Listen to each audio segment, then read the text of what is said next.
Ri Shulce shënuan të parët me anë të Safet Osjes në minutën e 19 me një gjuajtje nga 20 metra, duke gjetur portierin Llani të papërgatitur, sërish nuk kanë reaguar dhe nuk e kanë luajtur të avantazh.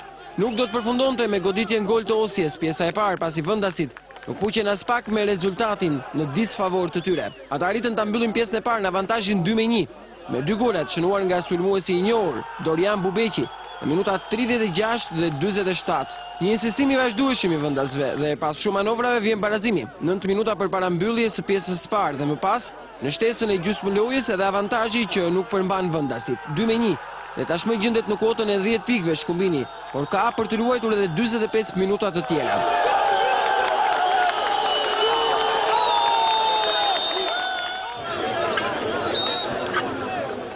Tenton Vllaznia në pjesën e dytë bëj diçka, por nuk do të arrijë dot vërsërisht në balans rezultatin.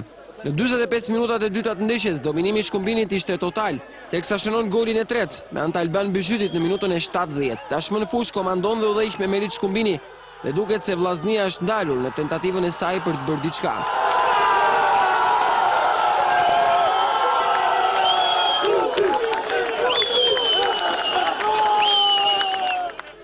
As ndrime